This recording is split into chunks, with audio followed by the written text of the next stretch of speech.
Bonsoir à toutes et à tous, et vraiment merci aux élus, aux associations, aux partis qui m'invitent aujourd'hui. Je vais d'abord commencer par présenter l'UJFP, l'Union juive française pour la paix.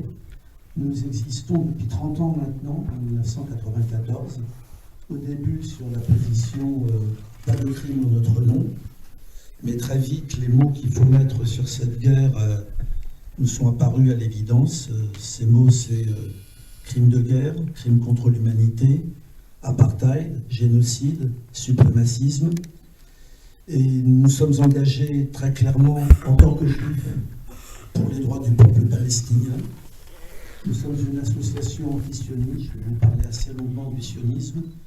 Nous sommes antisionistes, pas bien que juifs, mais parce que juifs, parce que le sionisme est un crime contre les Palestiniens. Mais pour nous, c'est une injure à notre histoire, à notre mémoire, à notre identité. En plus, d'un point de vue juif, c'est une idéologie totalement suicidaire. Personne ne peut penser que cette aventure criminelle durera indéfiniment. L'UJFP est aussi une association antiraciste. Nous dénonçons les racismes sous toutes leurs formes. Racisme contre les Noirs, les Arabes, les Roms, les musulmans, les Juifs. Nous ne faisons pas de l'antisémitisme un racisme à part. Il l'a été incontestablement au moment du génocide nazi et il ne l'est plus aujourd'hui. Et nous disons qu'il y a un seul racisme et nous devons dénoncer où qu'il se passe. Personnellement, puisque je vais dire, je viens d'une famille, mes parents sont arrivés en 1938 d'un pays qui n'existe plus, qui s'appelle la Bessarabie, qui est partagé aujourd'hui entre Moldavie et Ukraine. Mes parents ont été des résistants dans la MOI, la main-d'œuvre immigrée, qui était le bras armé des étrangers du Parti communiste pendant la Deuxième Guerre mondiale. Ma mère était agent de liaison, elle n'a pas été arrêtée, mais toute sa famille est restée en Europe orientale. Père, mère, frères, sœurs ont totalement disparu. Et mon père, après enquête, est le seul rescapé des 67 membres du groupe Manouchian qui ont été arrêtés en novembre 1943. Il a été torturé et arrêté par la police française, ne l'oublions jamais, et déporté à Buchenwald, mais il est revenu, sinon je ne serais pas là. Alors ce que je vais essayer de faire au début, c'est un très long parcours historique pour vous enlever un certain nombre d'idées qui sont distillées mais qui sont fausses. La première, c'est les sionistes disent notre présence là-bas est indiscutable, nous avons été exilés, nous rentrons chez nous. Donc c'est cette hypothèse-là que je vais examiner. Il y a pas mal de livres qui sont quand même sortis là-dessus. D'abord sur la Bible. La Bible est un livre religieux, ce n'est pas un livre d'histoire. Donc Abraham, Moïse, c'est des personnages religieux, ce ne sont pas des personnages historiques. Ce qui est plus intéressant, c'est que Josué n'est pas un personnage historique. Pourquoi c'est plus intéressant? Parce que les colons aujourd'hui en Cisjordanie s'inspirent de la conquête sanglante de Canaan par Josué en disant Dieu a donné cette terre au peuple juif, c'est à nous, et les intrus, on va les chasser. Ça n'a pas existé, les Hébreux étaient un peuple autochtone, ils ne se sont pas conquis eux-mêmes et les trompettes n'ont pas sonné à Jéricho. Même le royaume unifié de Salomon et David, les sionistes disent nous reconstituons le royaume unifié de l'Antiquité. À l'époque présumée de Salomon et David, Jérusalem était un petit village de l'âge de fer, de quelques centaines d'habitants. Donc la reine de Saba, le grand temple, vous pouvez oublier. Ce que par contre l'archéologie dit, c'est que quand l'histoire véritablement commence, vers le 9-10e siècle avant Jésus-Christ, cette terre, ces collines de Palestine, sont peuplées par des peuples extrêmement différents, et qu'à 15 km d'écart, on ne parlait pas la même langue et on n'avait pas les mêmes dieux. Donc cette idée aujourd'hui de créer un État ethniquement pur, elle est complètement contraire à l'histoire antique qu'elle est censée reconstituer. L'histoire antique, c'est une histoire de mélange. Cette terre était une terre de passage entre l'Égypte et la Mésopotamie, et c'était une terre où vivaient des peuples et des dieux avec des dieux différents. De même, les sionistes disent, et là-dessus, les chrétiens sionistes dont je vais parler tout à l'heure le disent aussi, qu'au moment où Titus, donc là on est en 70 après Jésus-Christ, prend Jérusalem et détruit le deuxième temple, les Juifs se seraient exilés par centaines de milliers, par millions, disent-ils même, tout autour de la Méditerranée, dans le monde antique, et que nous serions leurs descendants. Vous voyez, malgré mes cheveux blancs, que je n'ai pas vraiment le typage oriental. Mais voilà, on sait aujourd'hui que les Juifs sont pour l'essentiel des descendants de convertis de différentes époques et de différentes régions, parce que dans l'Empire romain, il y a des tas d'Italiens, d'Égyptiens, de Grecs qui se sont convertis au judaïsme, et après la chute de l'Empire romain, il y a eu des grandes conversions au judaïsme, les Khazars, qui étaient un empire turco-slave entre mer Noire et mer Caspienne, les Berbères, dont une bonne partie se sont convertis au judaïsme en Afrique du Nord, des Kurdes aussi. Donc nous sommes des descendants de convertis, et les descendants des Judéens de l'Antiquité sont essentiellement les Palestiniens. La Palestine a été tour à tour juive, chrétienne, musulmane, et un peu les trois à la fois. On peut dire que pendant une quinzaine de siècles, avant l'arrivée des sionistes, il y avait 80% de musulmans en Palestine, 10 à 15% de chrétiens, 5% de juifs, et c'était tous la même langue, l'arabe, et ils vivaient en bonne intelligence, ils étaient les gardiens des lieux saints. Et donc cette terre-là a été la terre des Palestiniens de différentes religions. Ça n'a strictement rien à voir avec l'histoire qu'on essaie de nous vendre aujourd'hui. Donc toute la théorie qui a essayé de justifier le choix de la Palestine pour fabriquer l'État juif, la théorie de l'exil et du retour, est une fiction. Une deuxième idée fausse qu'on a, c'est cette guerre est-elle une guerre religieuse? Alors je vais parler surtout de la religion juive. Historiquement, la religion juive est une religion messianique. Le peuple juif, le peuple c'est une notion religieuse, a été puni par Dieu, et tant qu'il est puni par Dieu, il n'a pas le droit de retourner en Terre Sainte tant que le Messie n'est pas arrivé.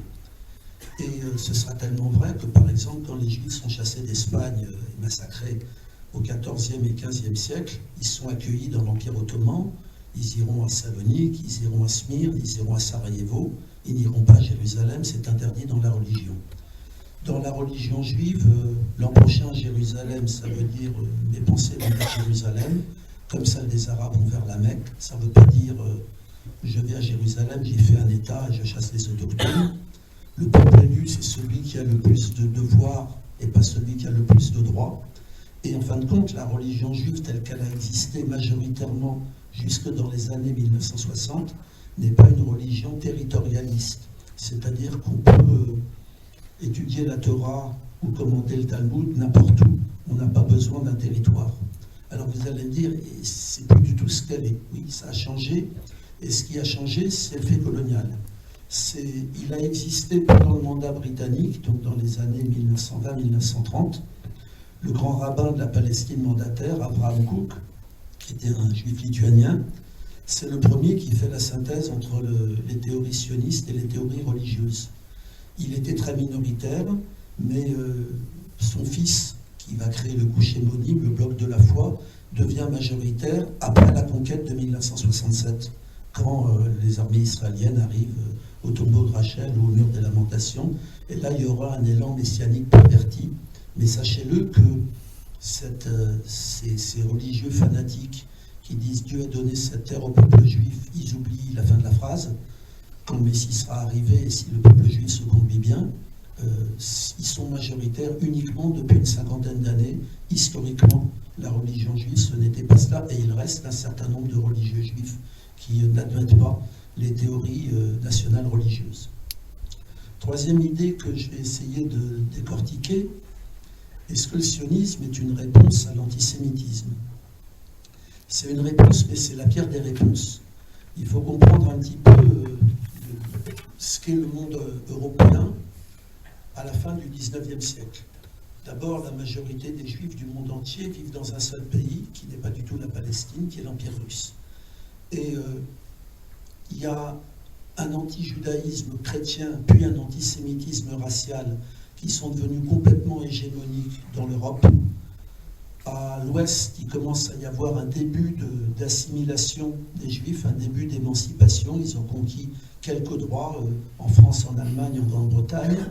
Et à l'est de l'Europe, le tsarisme va utiliser la haine des Juifs pour essayer d'enrayer la montée du mouvement révolutionnaire.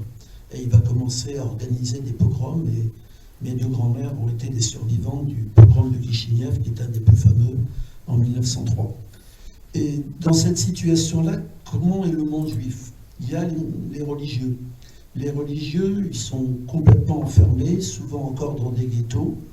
Ils seront complètement étrangers au sionisme, et même quand Theodor Herzl voudra organiser le premier congrès sioniste à Munich, il y aura une pétition quasiment unanime des rabbins allemands contre la folie sioniste. Donc les religieux ne sont pas sionistes. Il y a des juifs assimilationnistes à l'ouest qui, eux, disent nous, évidemment, on veut conquérir encore un petit peu plus de droits, avoir la citoyenneté à part entière. Ça avait un petit peu commencé en France et en Allemagne, et eux voient très bien que le sionisme va les isoler complètement du pays dans lequel ils sont en train de s'émanciper. Et puis, il y a les juifs progressistes ou révolutionnaires. L'Union juive française pour la paix, on est un petit peu les héritiers de ce courant-là. On est les héritiers d'une période où la majorité des juifs considéraient que leur émancipation comme minorité opprimée passait par l'émancipation de l'humanité. Et il y aura, comme les rabbins prônent la soumission, on ne se révolte pas contre l'ordre établi puisque le peuple juif est puni. Beaucoup vont abandonner la religion. J'ai beau être l'arrière-petit-fils du grand rabbin d'Odessa, je suis né athée. Et beaucoup vont s'engager dans des partis révolutionnaires ou progressistes. On trouvera des juifs dans tous les mouvements bolcheviques, mencheviques, socialistes révolutionnaires, sociodémocrates, anarchistes. Et il y aura un parti révolutionnaire juif, le Bund, qui sera antisioniste et qui prendra une solution originale qui est certainement à réfléchir quand on doit réfléchir aujourd'hui aux migrants et aux sans-papiers en France. C'est l'autonomie culturelle sans territoire, c'est-à-dire l'égalité complète culturelle des droits sans territoire spécifique. Et le Bund sera un parti violemment antisioniste. Et face à cette majorité-là, dans la bourgeoisie austro-hongroise, naît un courant, le sionisme, fondé par Theodor Herzl, vers 1894, le premier congrès aura lieu en 1997. Le sionisme, au départ, est une théorie de la séparation. C'est-à-dire qu'il décrète, il y a maintenant 130 ans, que juifs et non-juifs ne peuvent pas vivre ensemble, ni dans le pays d'origine, ni dans le territoire qu'ils vont conquérir. Vous ne comprenez pas ce qui se passe à Gaza, le génocide en cours, les 45 000 morts ou disparus, si vous n'avez pas dans la tête que dès le départ, le sionisme disait que le vivre ensemble était totalement impossible. Il est totalement faux de penser que les sionistes vont s'opposer aux antisémites. Herzl l'écrivait très clairement, il pensait que l'antisémitisme était totalement inéluctable et que la seule solution c'était de partir. Et il s'est appuyé sur tous les antisémites de l'époque en leur disant « votre intérêt et le nôtre est le même, que les juifs quittent l'Europe ». Donc, puisqu'on est en France, Drummond, le chef des anti-Dreyfusards, celui qui écrivait dans La France juive, la libre parole, vous voyez le genre de mec, il avait lu l'ouvrage d'Herzl, L'État des Juifs, et il dira ce monsieur fait notre bonheur en faisant le sien. Guillaume II, l'empereur d'Allemagne, quand il apprend qu'il y a un congrès sioniste en gestation, il dit à son ministre de l'Intérieur ne mettez aucun obstacle à quelqu'un qui veut nous débarrasser des Juifs. Herzl rencontrera Pévé, l'organisateur des pogroms en Russie, et les deux hommes tomberont d'accord sur le fait qu'il faut faciliter l'entreprise sioniste pour que les Juifs quittent la Russie. Et Pévé ira intercéder auprès du sultan ottoman pour favoriser l'entreprise sioniste. Parmi ces antisémites qui vont aider très fortement le sionisme et qui continuent de l'aider, il y a les chrétiens sionistes. Donc ça, c'est pas une blague, c'est quelque chose de fondamental parce que c'est la cause numéro 1 de la complicité actuelle des États-Unis avec les crimes qui sont commis là-bas. Qu'est-ce que c'est que ces chrétiens sionistes? Dans le protestantisme, la Bible est traduite dans la langue d'origine. Et donc, dans les pays anglo-saxons, depuis le XVIIe siècle, les personnages de la Bible sont des personnages de tous les jours. Et va naître une théorie qui dit en gros que les Juifs doivent rentrer en Terre Sainte, chasser le mal, Armageddon, c'est-à-dire les Arabes, puis se convertir à la vraie foi, sinon ils disparaîtront. Ces chrétiens sionistes sont millénaristes et sont antisémites. Et ils vont jouer un très grand rôle. Ils vont influencer Herzl dans ses idées. Et le premier grand chrétien sioniste qui joue un rôle dans la création de ce projet criminel, c'est Arthur Balfour, qui était chrétien sioniste. Il avait été Premier ministre britannique en 1905. Il est ministre des Affaires étrangères de Lloyd George, qui est également chrétien sioniste, en 1917. et il envoie une belle lettre au président de la Fédération sioniste anglaise en lui disant nous allons vous donner la Palestine que nous sommes en train de conquérir pour que vous en fassiez un État, il disait un foyer à l'époque, un foyer juif. Est-ce qu'il y a une contradiction entre le Balfour antisémite qui avait promulgué des lois contre les Juifs en 1905, qui venait semer la révolution à Londres, et le Balfour sioniste de 1917? Il n'y en a pas. Pour les antisémites, les Juifs étaient des parias asiatiques inassimilables en Europe, mais s'ils partaient là-bas, ils devenaient des colons européens en Asie, et le sionisme a permis ça. Il a permis ce passage de la situation de paria à la situation de colon. Autre idée que je vais essayer d'enlever, est-ce que la création de l'État d'Israël est une réponse au génocide nazi? Oui et non, là encore. Non, parce que, je vais essayer de vous le démontrer, la quasi-totalité des institutions qui vont expulser le peuple palestinien de son propre pays vont être créées 10 ans, 20 ans, 30 ans, 40 ans avant Auschwitz. Par contre, oui, incontestablement, parce que s'il n'y avait pas eu le génocide nazi, il n'y aurait probablement pas eu tout l'emballement qu'il y a eu en 1945 pour créer l'État d'Israël et pour que l'Europe antisémite se débarrasse de sa responsabilité dans l'antisémitisme sur le dos des Palestiniens. Donc il faut bien que vous compreniez que dès que les sionistes arrivent en Palestine, leur projet c'est une société séparée. 1898, ils créent la Banque coloniale juive, celle qui amasse les fonds pour acheter les terres des féodaux absents, pour expulser les métayers présents. 1901, il crée le KKL, le Fonds national juif, Keren Kayemet l'Israël. C'est celui qui plante des arbres là où il y avait des villages palestiniens. Mais le problème qu'il y avait en Palestine, c'est qu'il n'était pas possible de faire une colonisation individuelle de ce pays, parce qu'ils n'étaient pas assez nombreux. Au moment de la déclaration Balfour, les Juifs représentent à peine 9% de la population, et parmi eux, il y a les Juifs palestiniens qui sont opposés à la création d'un État juif, parce qu'ils ont toujours vécu avec leurs voisins musulmans ou chrétiens. Et donc il fallait une colonisation collective, et c'est ça qui explique qu'à partir de 1920, c'est le courant social-démocrate qui prend la tête du mouvement sioniste, et dont le dirigeant emblématique, à partir de 1928, sera Ben Gurion, quand il prendra le commandement de l'agence juive. Les sionistes socialistes, avec toutes les guillemets qu'il faut y mettre, la gauche sioniste, c'est eux qui vont créer en 1920 à Histadrut, le syndicat juif, des travailleurs juifs, qui a comme article numéro 1 de ses statuts la défense du travail juif, qui était un syndicat interdit aux Palestiniens. Vous imaginez si la CGT, Solidaire ou la FSU avaient comme article numéro 1 des statuts la défense du travail français, ça sentirait pas très bon. La Histadrut, dès 1921, lance une grève générale, boycottait les magasins arabes achetés juifs. C'est-à-dire que le modèle, on est 25 ans avant Auschwitz, le modèle c'est une société séparée, et le modèle c'est en tout cas un colonialisme de remplacement et de peuplement avec une société complètement séparée. C'est la Histadrut qui va créer la compagnie Mekorot des eaux, celle qui aujourd'hui vole l'eau des Palestiniens en Cisjordanie pour la revendre 10 fois plus cher. C'est la Histadrut qui va créer la compagnie Solel Bonnet des travaux publics, celle qui a construit les colonies, la compagnie Tzim des navigations, la compagnie Eget des bus, la banque Léomi, la banque Arcoalim, les caisses de sécurité sociale, les caisses de retraite, tout ça pour les Juifs seulement. Les 90% de la population qui était palestinienne était évidemment exclue de ça. C'est aussi la Histadrut qui va créer les kibbutz. Alors, j'ai été jeune et bête, j'ai travaillé en kibbutz, et je suis assez d'avis de ce qu'a écrit Shlomo Sand. Les kibbutz n'étaient pas des instruments de socialisme, c'était des instruments de conquête. C'est-à-dire qu'on les a mis aux frontières, là où il y avait beaucoup de Palestiniens, en Galilée, autour de Gaza.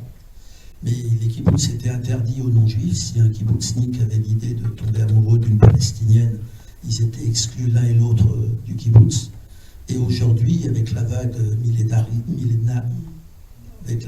néolibérale et la vague militariste qui est en Israël, les kibbutz ont été privatisés, ils sont cotés en bourse, il n'y a plus de cantine collective, c'est un genre de Sodexo que vous avez à la place. Et le travail agricole a été largement remplacé par la fabrication des munitions et des gilets pare-balles. C'est un peu comme je suppose qu'il y a beaucoup de gens dans cette salle attachés à la notion du socialisme. Ben, ça veut dire qu'un socialisme ethnique, ça ne peut pas marcher, hein, que le socialisme, évidemment, c'est pour tous, sinon, évidemment, ça meurt dans ces conditions-là. Comment on pourrait définir le kibbutz, le sionisme? C'est un colonialisme, mais un colonialisme particulier, à la différence du colonialisme français en Algérie ou du colonialisme britannique en Inde.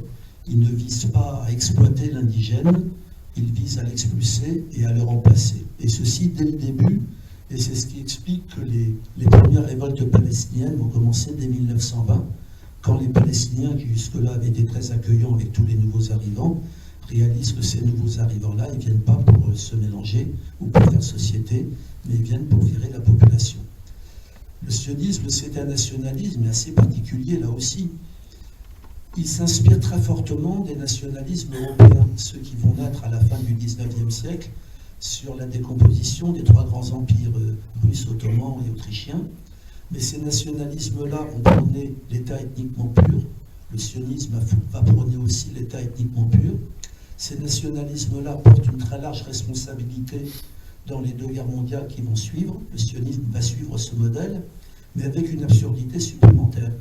Il y avait en Europe des territoires où les Polonais ou les Serbes ou les Lituaniens étaient majoritaires, mais il n'y avait aucun territoire en Europe où les Juifs étaient majoritaires. Au plus, ils formaient 10% de ce qu'on appelle la zone de résidence, qui était la partie occidentale de l'Empire tsariste.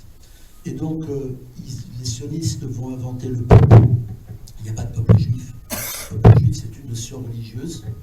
Il y a un peuple séfarade, descendant des Juifs chassés d'Espagne. Il y a un peuple judéo-arabe au Maghreb, judéo-yéménite au Yémen. Il y a un peuple yiddish auquel j'appartiens. Donc c'était tous ces Juifs qui parlaient une langue germanique teintée de mots slaves et de mots hébraïques qui vivaient sur un large territoire entre mer Baltique et mer Noire.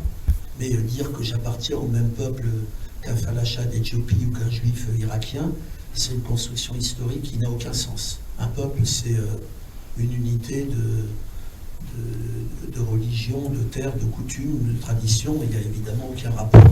Ils ont inventé la langue. Il y avait des langues juives, le ladino qui était de l'espagnol du Moyen-Âge pour les juifs séfarades, le yiddish, le judéo-arabe, mais l'hébreu était réservé à un usage strictement religieux, il était interdit à un usage profane.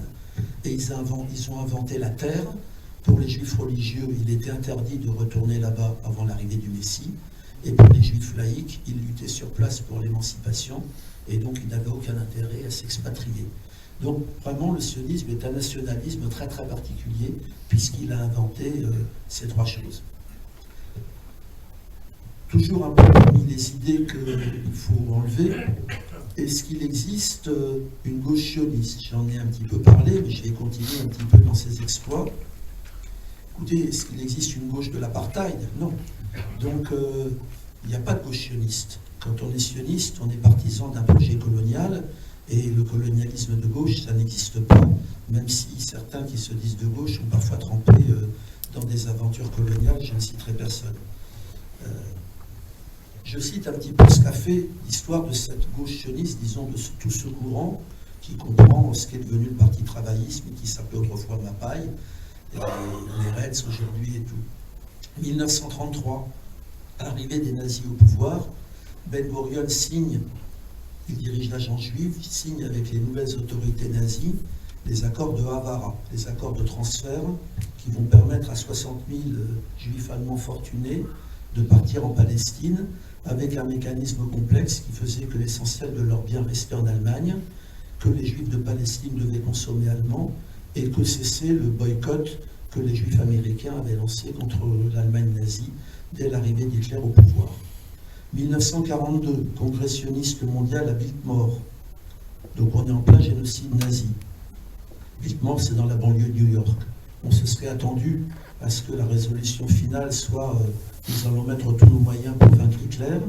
La résolution finale, c'est nous allons construire un État juif sur l'ensemble de la Palestine.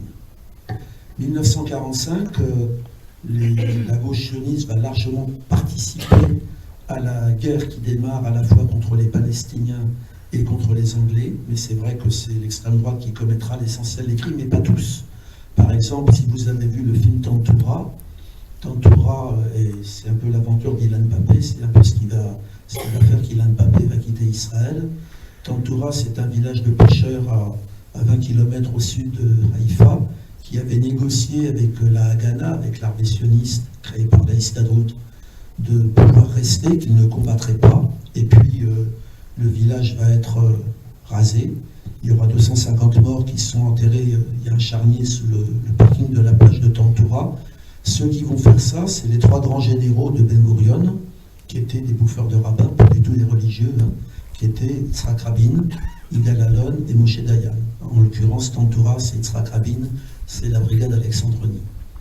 1948, Ben Gurion a lancé, dès la fin de la guerre, une phrase qui est le prototype du déni. Nous n'avons expulsé personne, les Arabes sont partis d'eux-mêmes. Et ça a été la version lancée pendant des années et toujours redite par les dirigeants sionistes. 1988, il y a l'ouverture des archives et les historiens israéliens, qu'ils soient sionistes comme Benny Morris ou non sionistes comme Ilan Pappé, Shlomo Sand ou Avi Shlaim, tous vont confirmer la version palestinienne.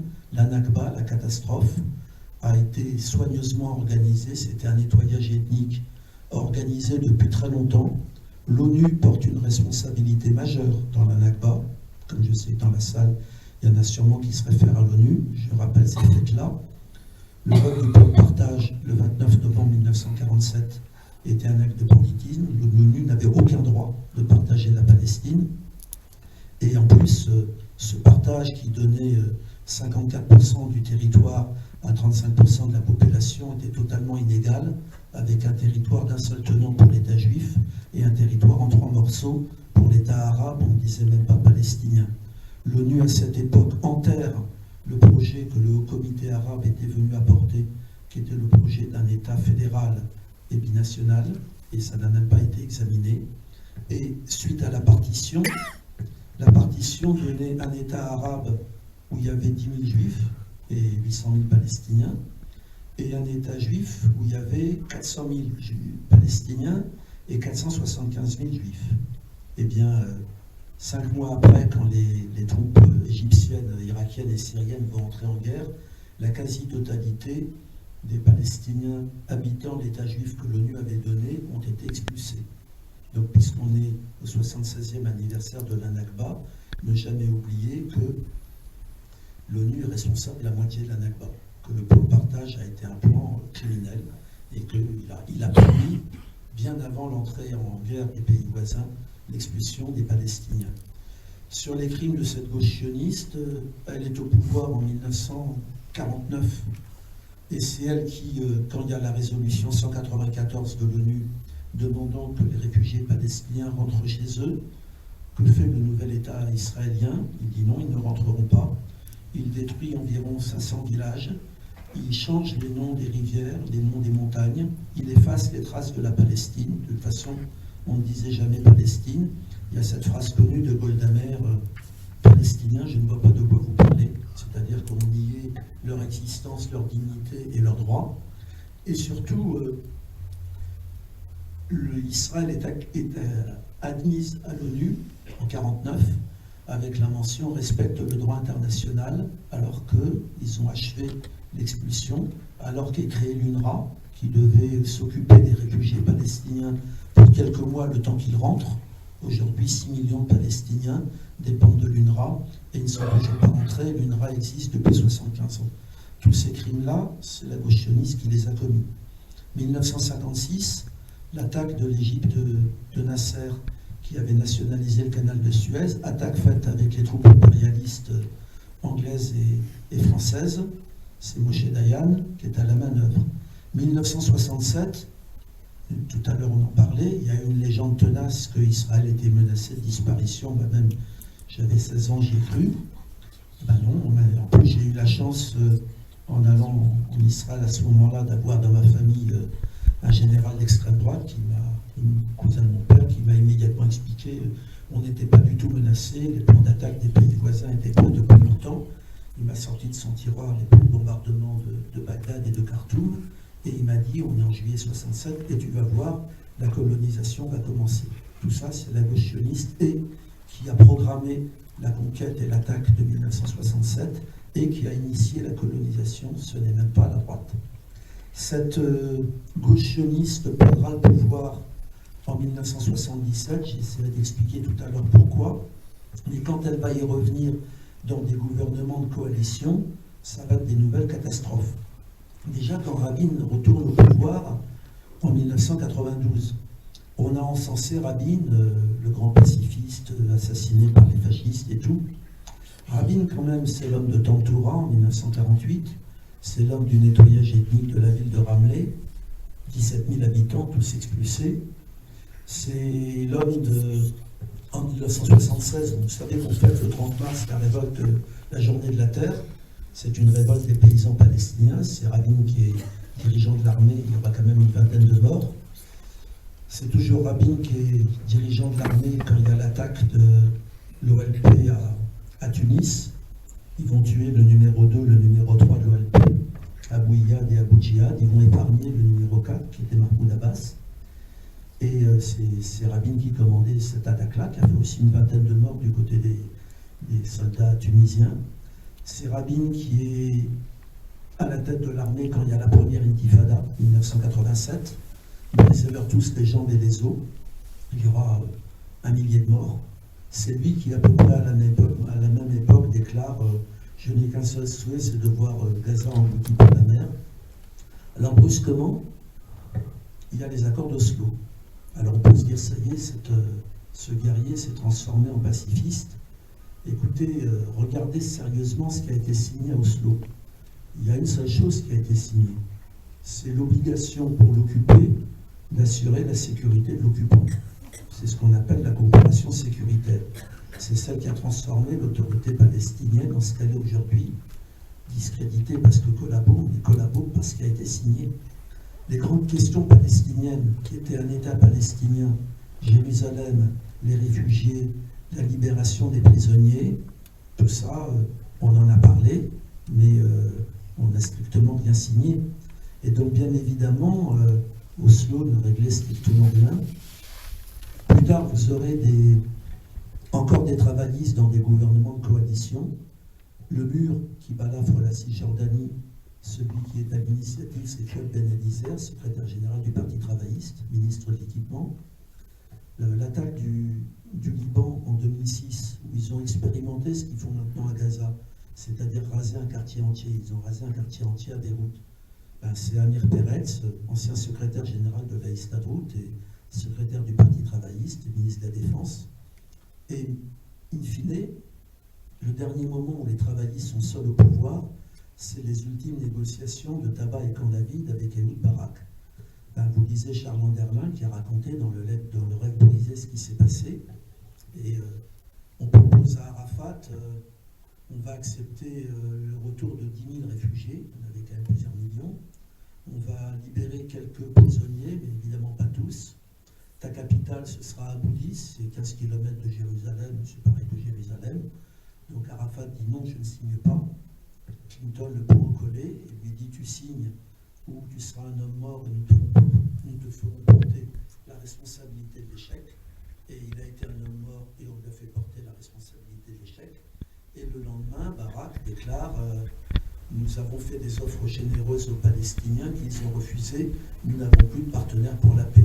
Donc les travaillistes portent une responsabilité majeure dans le basculement définitif de l'opinion israélienne du côté de la guerre à outrance. Je vous ai parlé de cette pseudo-gauche, mais enfin, cette pseudo-gauche, elle a quand même des incidences en France. Quand vous voyez les dernières déclarations de Julien Drey, membre du Parti socialiste, qui justifie ouvertement le génocide à Gaza et qui dit que le fait qu'il continue de recevoir à manger, c'est pas normal, il y a quand même un véritable problème. Même en Israël, le président de la République, Isaac Herzog, qui est membre du Parti travailliste, il fait partie de ceux qui sont épinglés par la Cour internationale de justice pour appel au génocide parce qu'il a justifié le meurtre des femmes et des enfants. Je rappelle que 70% des morts à Gaza sont des femmes ou des enfants. Et Merav Michaeli, la secrétaire d'un parti travailliste qui n'a plus que 4 députés sur 120 à la Knesset, elle avait déclaré il y a 3 ans, lors des bombardements précédents de Gaza, où qu'ils soient, les membres du djihad islamique doivent être anéantis. Donc c'est pour vous dire, comme on posera peut-être la question en Israël, ce ne sera jamais gauche-droite. Ça n'a aucun sens. Déjà, je suis dans un public ici où je pense que vous vous posez beaucoup la question qu'est-ce que c'est que la gauche? Mais voilà, ça là-bas, c'est pas la gauche. Hein. De toute façon, c'est le colonialisme et ils ont une sale responsabilité là-dedans. La question en Israël, c'est sioniste ou non sioniste. Et malheureusement, pour l'instant, et tant qu'ils ne seront pas punis, il n'y aura qu'une minorité de non-sionistes ou d'anti-sionistes en Israël. Alors je vais parler de la droite. La droite, le mot est impropre, c'est des fascistes. Mais c'est des fascistes depuis longtemps.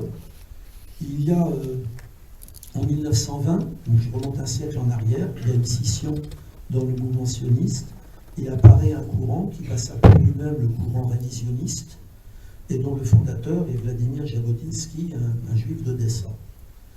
Et Jabotinsky était d'abord quelqu'un fasciné par la violence. Donc dès le début, il va créer une milice, le Bétar, qui existe toujours.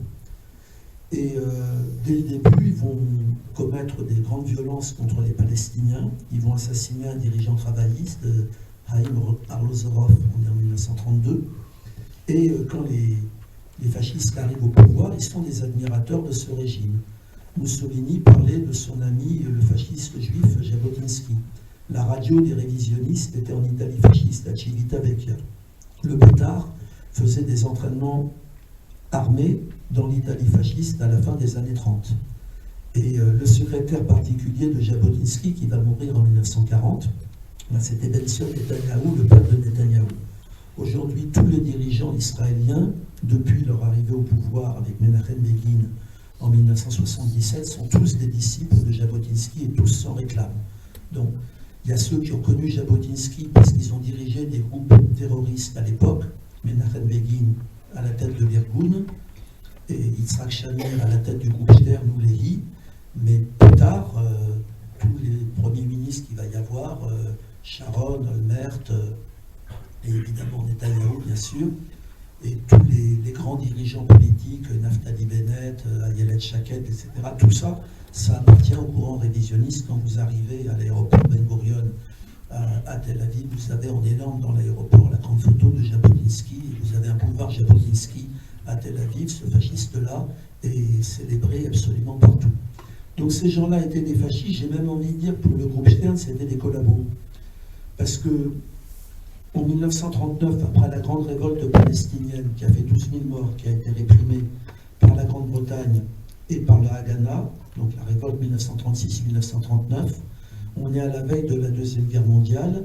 La Grande-Bretagne arrête l'immigration juive en Palestine et tous les groupes armés juifs en Palestine déclarent la guerre à la Grande-Bretagne.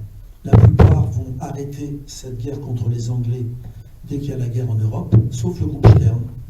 Donc pendant que mon père était à Buchenwald, pendant qu'il y avait un génocide nazi qui a tué la majorité des juifs européens, le groupe Stern assassinait des soldats britanniques, des dignitaires britanniques. Ils assassineront Lord Moyne en 1944. Ils iront même faire des propositions de collaboration au consulat allemand de Beyrouth. Donc ces gens-là étaient des fascistes. Ça ne les a pas empêchés de diriger plus tard l'État d'Israël, et c'était aussi des collabos. C'est ce courant révisionniste, dès le début, pour lui, le crime de guerre fait partie de leur quotidien. Les Palestiniens n'existent pas. Jabotinsky avait dit que les Palestiniens étaient courageux, qu'ils se battraient et qu'il fallait créer contre eux un véritable mur de fer. Et voilà, Iron Wall, et c'est quelque chose qui va se continuer, qui explique un petit peu toute la stratégie d'essayer de repousser les Palestiniens, mais ça c'est une théorie qui a été héritée des révisionnistes. Alors évidemment, les crimes et la colonisation vont prendre une accélération terrible avec ce courant. Moi-même, mon engagement en tant que juif, il date de Sabra et Shatila en 1982. À cette époque, j'avais encore des illusions. Je me demandais comment ceux qui descendaient des victimes du nazisme pouvaient faire ça. Maintenant, je sais que les dirigeants israéliens ne descendent pas des victimes du nazisme, mais ils descendent des bourreaux et ils descendent des collabos. Et sachez bien, je le dis en tant que fils de déporté, ces gens-là, par leur idéologie et par leurs actes, sont infiniment plus proches de ceux qui ont réalisé le génocide que de ceux qui l'ont subi. Alors aujourd'hui, on est dans quelle situation? On est dans une situation où il y a un seul pouvoir qui domine l'ensemble de la Palestine historique. Entre Méditerranée et Jourdain, vous avez 7 millions de juifs israéliens et 7 millions de Palestiniens. Les uns ont tout, les autres ont rien. Et ceux qui n'ont rien surtout, et ça c'est toujours ce que tous les colonialismes ont fait, ils ont été fragmentés en autant de sous-statuts de domination. Vous avez 2 millions de Palestiniens d'Israël, qui préfèrent s'appeler Palestiniens de 48. Alors souvent on dit, mais il n'y a pas d'apartheid en Israël. Amnesty International a bien dit que l'apartheid s'appliquait partout. Mais non seulement il s'applique partout, pour vous donner une idée, la plupart des métiers en Israël sont interdits aux Palestiniens d'Israël, tous les métiers qui ont un lien avec l'énergie ou avec la sécurité. La terre, les Palestiniens possédaient 92% de la terre avant 1948, ils n'en possèdent plus que 8% en 1949, ils n'en possèdent plus que 3% aujourd'hui. Et aujourd'hui encore, dans le nord du désert, du Nakab ou Negev, des Palestiniens bédouins qui ont la citoyenneté israélienne vivent plusieurs dizaines de milliers d'entre eux dans des villages non reconnus. Ça veut dire sans eau, sans route, sans électricité, sans école, et détruits dès qu'ils mettent des constructions en dur, parce qu'on a décidé que cette terre était juive. L'essentiel du territoire israélien est interdit aux Palestiniens d'Israël.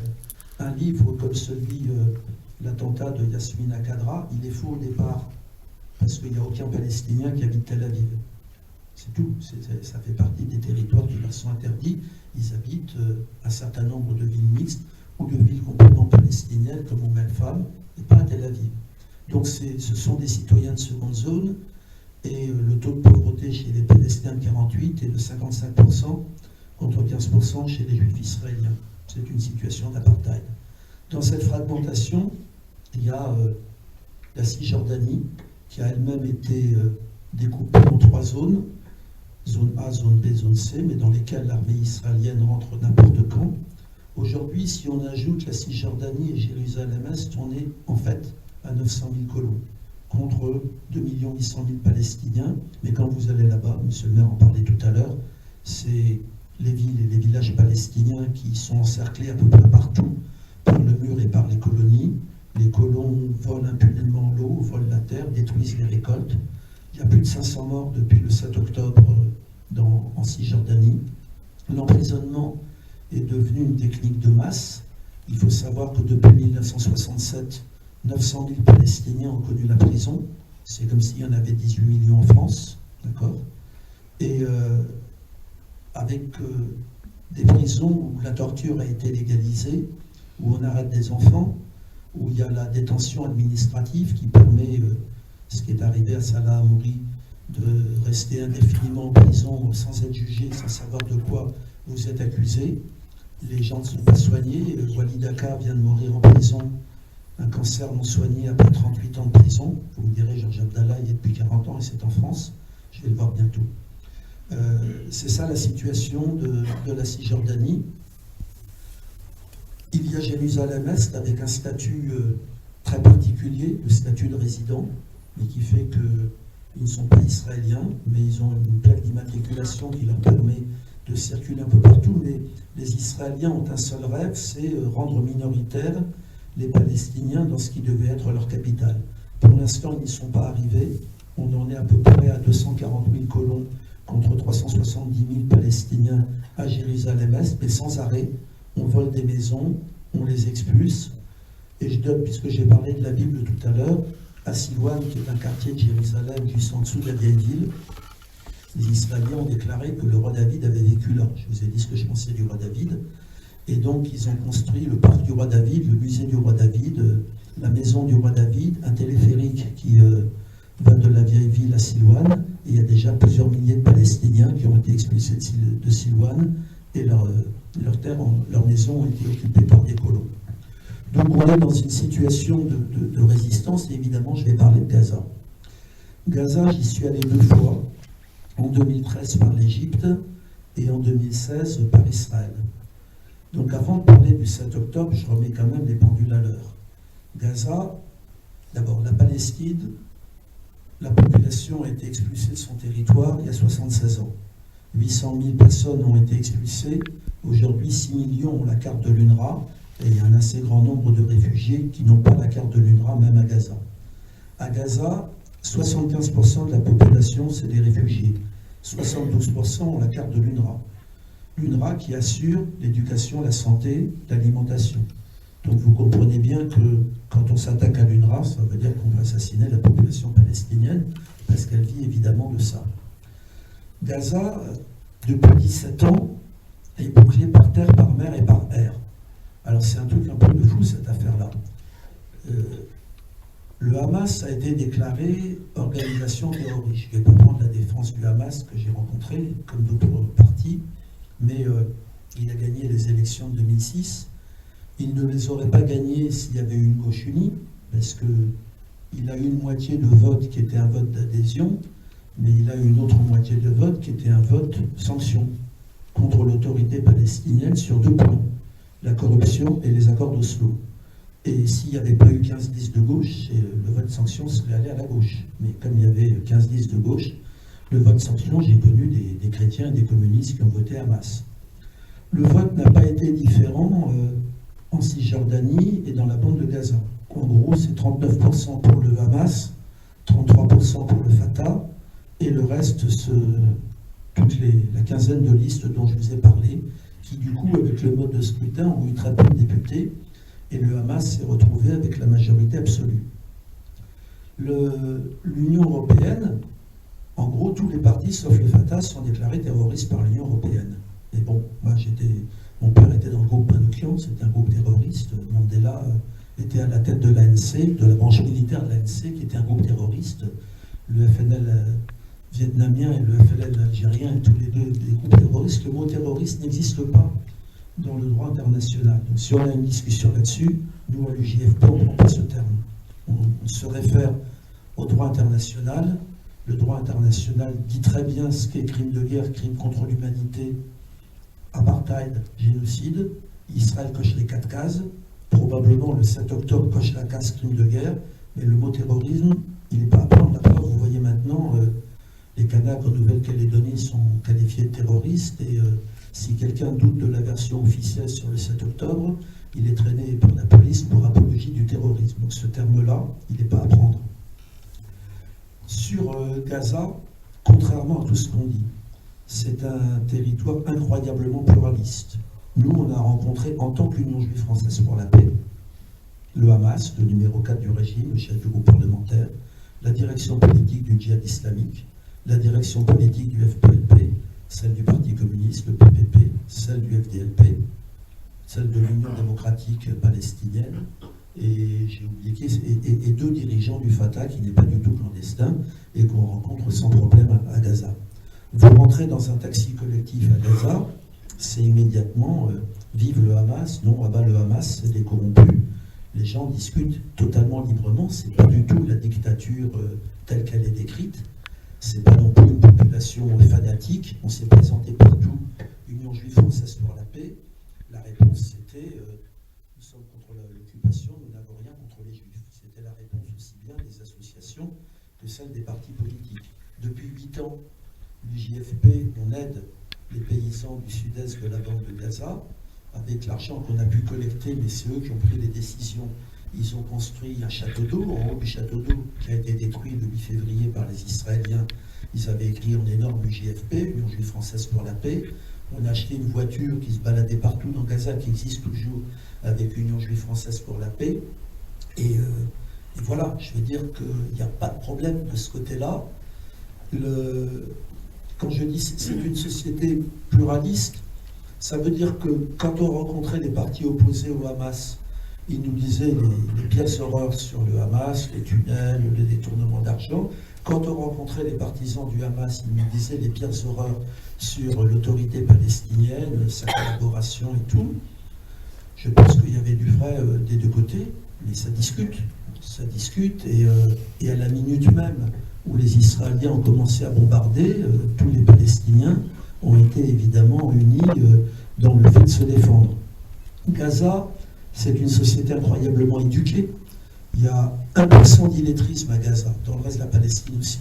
Il y en a 35% en Égypte voisine. Alors qu'ils sont dans une situation terrible, l'école est gratuite, que ce soit l'école de l'UNRWA ou l'école payée par le gouvernement, elle est gratuite entre 6 ans et 18 ans, du CP au bac. Mais ça veut dire qu'il faut assurer le préscolaire et le périscolaire. Vous avez un fourmillement d'associations, et notamment d'associations de femmes, qui organisent ça. L'université, ça coûte extrêmement cher, les familles se saignent pour pousser les enfants à l'université. La statistique que j'ai eue en 2016, 100 000 étudiants dans 6 universités, 21 000 diplômés chaque année.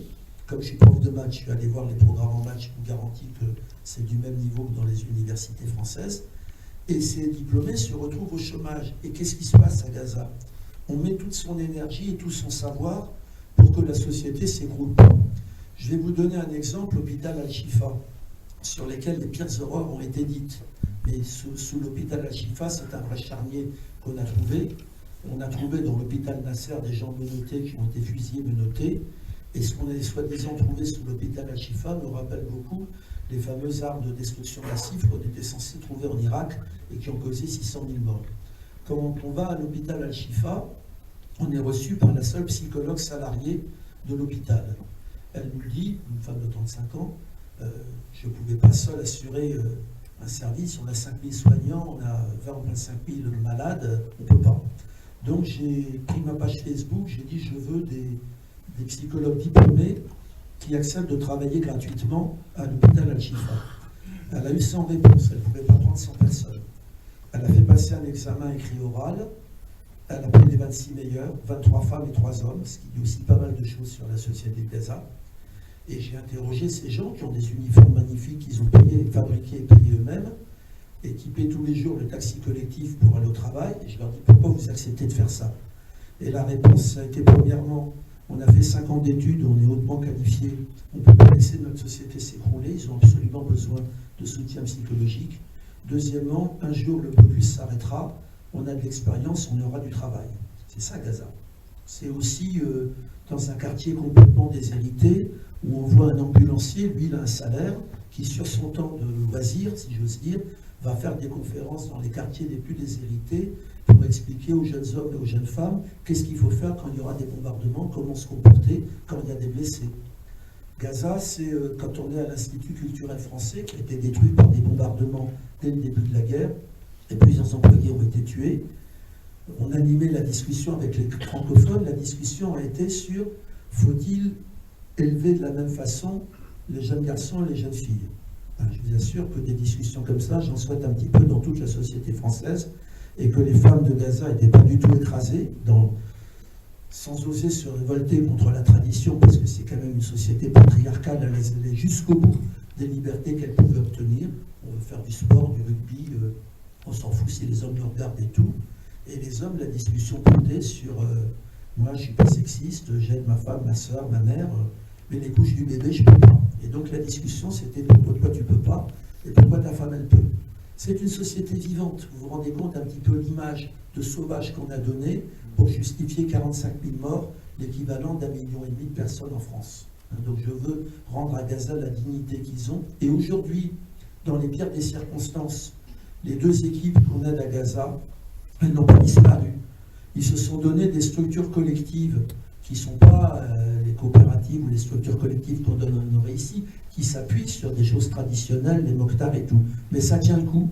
Ils réussissent, si vous allez sur le site de l'UJFP, à organiser des cantines collectives. On a réussi à reloger 2000 paysans qui étaient enfermés dans une école qui a été bombardée, qui ont été relogés sur la plage. Et dès que ce sera possible, ils retourneront à Rouza où tout a été détruit, mais ils veulent retourner sur leur terre. Et ils disent, on s'en fout de vivre sous la tente, donc on mettra nos terres en route dès que ce sera possible. C'est ça Gaza. Je vais parler, pour ne pas être trop long, du 7 octobre et la solution. Le 7 octobre, je refuse complètement le mot terroriste. Je refuse complètement le mot pogrom. Pogrom, je sais ce que c'est. Je vous ai dit, mes deux grands-mères ont été survivantes du pogrom de Kishinev. S'il y a des pogroms, il y en a eu à Ouara, près de Naplouse, où la population des colons a foutu complètement à sac le village de Ouara. Ce n'est pas les Juifs qui ont été attaqués le 7 octobre, c'est l'occupant, ça n'a rien à voir. Si on doit faire une comparaison, je ferai la comparaison entre le 7 octobre et le 1er novembre 1954 en Algérie.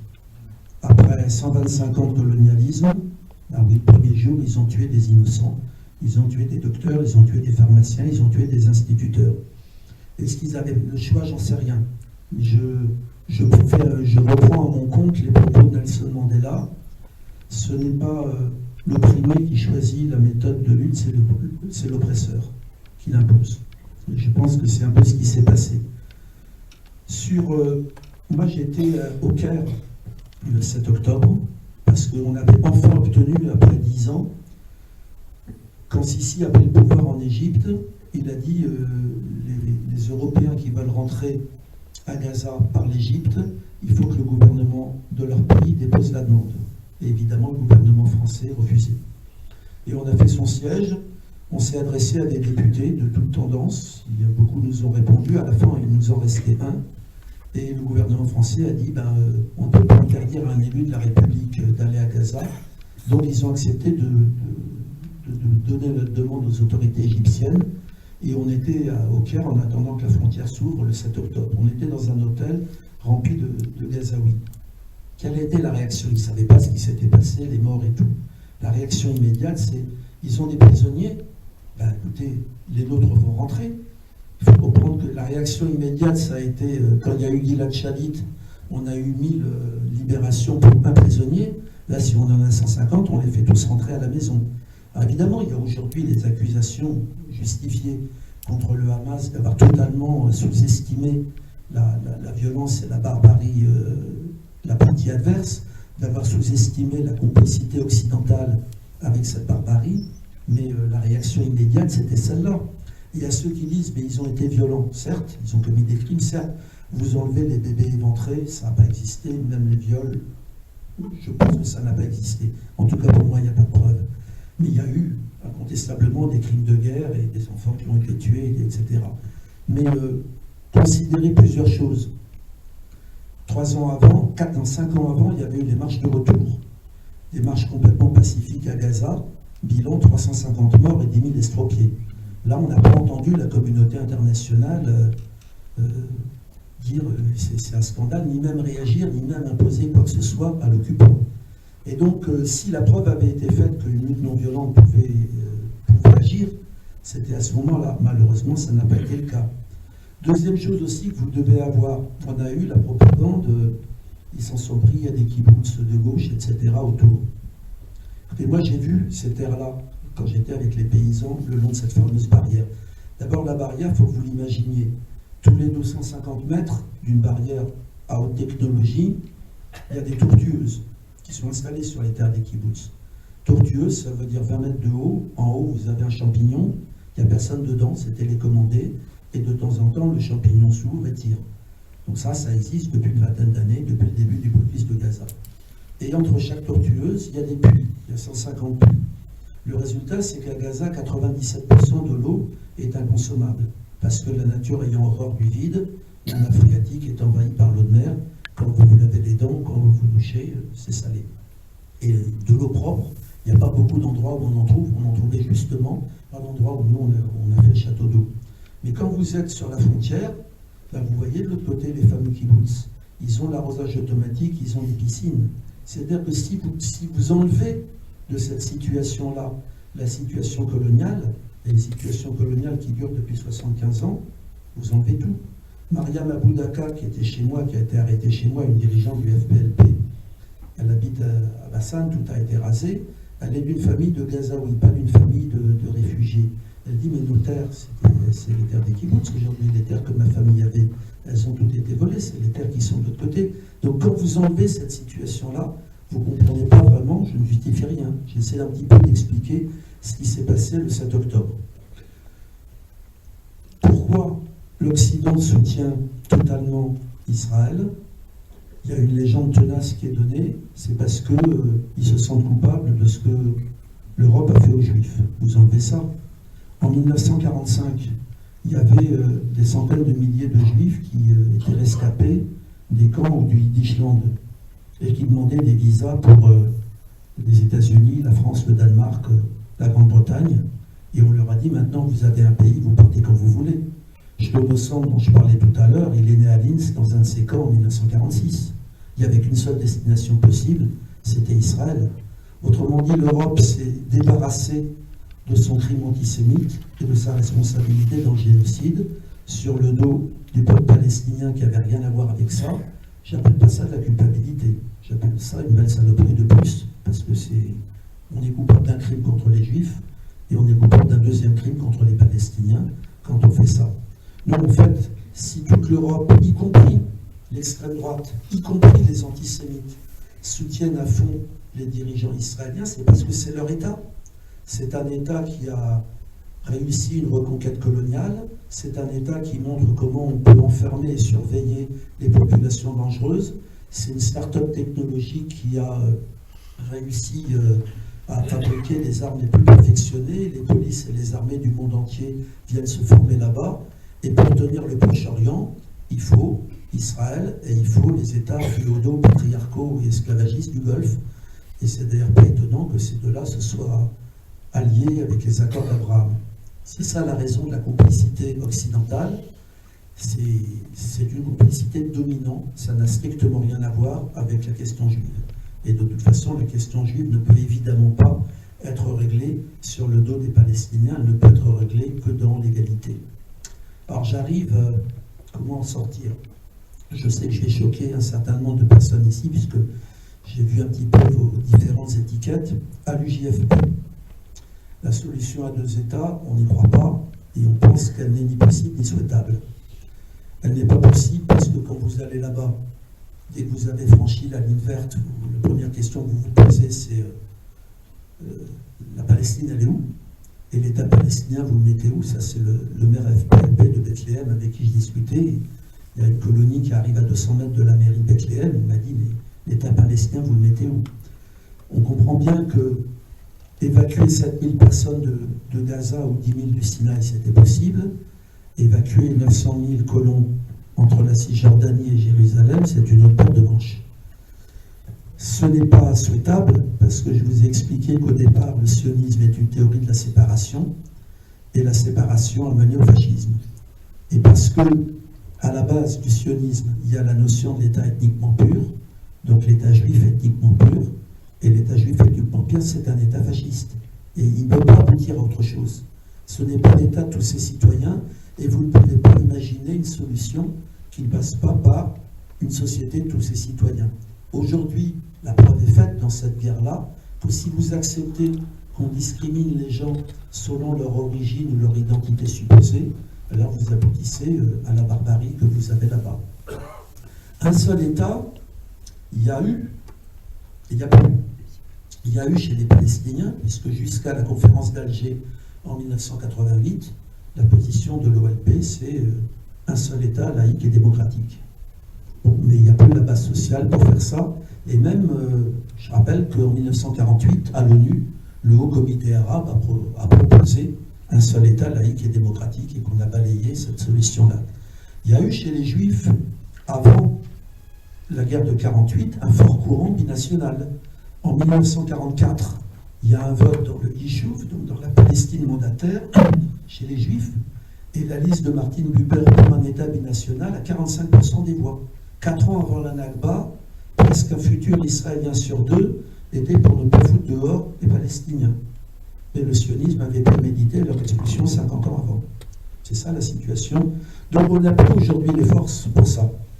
Alors ce qu'on dit, c'est ce que l'UJFP a adopté comme position, c'est ce que j'ai souvent entendu en Palestine. On demande l'application du droit international aux Palestiniens. Quand on dit le droit international, ce n'est pas l'ONU. L'ONU, je l'ai dit, a violé le droit international avec le plan de partage, a violé le droit international en admettant Israël qui violait la résolution 194. Le droit international, qu'est-ce qu'il dit pour la Palestine? Il dit 1. La liberté, fin de l'occupation, fin de la colonisation, libération des prisonniers, fin du blocus de Gaza, destruction du mur. IDI 2, l'égalité des droits pour tous les habitants de la région, quelle que soit leur origine, leur identité supposée, leur religion ou leur non-religion. Et IDI 3, la justice, le crime fondateur étant l'expulsion des Palestiniens en 1948, c'est le retour des réfugiés palestiniens. Il faut y ajouter aujourd'hui, avec le carnage actuel, le jugement des criminels de guerre. Et nous disons, si on s'écarte du droit international en pensant qu'on va régler cette question-là en violant une fois de plus le droit international, on n'arrivera à rien. Et en particulier, si on essaie d'imaginer une solution qui laisse de côté les réfugiés, alors que le peuple palestinien est un peuple de réfugiés, comme ça a été fait à Oslo, on n'arrivera à rien. Je rappelle que ce n'est pas la peine de faire retourner les réfugiés à Gaza, ils sont déjà 75%. Donc on comprend bien que le retour des réfugiés, c'est dans l'Israël d'avant 48. Et s'il y en a, ils ne retourneront pas tous, mais s'il y en a 2 ou 3 millions qui retournent, on se demande quel est l'intérêt de la séparation. Donc je terminerai par là. Nous, à l'UJFP, on est pour le vivre ensemble dans l'égalité des droits, que ce soit en France ou au Proche-Orient, et on pense qu'il n'y a pas d'alternative à cette chose-là. On pense que soutenir la Palestine aujourd'hui, ce n'est pas un supplément d'âme, c'est nous soutenir nous-mêmes, que si les Palestiniens perdent, et c'est possible qu'ils perdent, il y a des peuples qui ont perdu. Les Amérindiens des États-Unis ont perdu, les aborigènes d'Australie ont perdu. S'ils perdent, on perd tous. Et donc aujourd'hui, cette guerre-là, elle est devenue totalement emblématique sur la défense de nos droits. C'est pas un hasard. Si toutes les attaques qu'on a aujourd'hui sur nos libertés et tout, elles portent assez logiquement sur le soutien à la Palestine. Merci.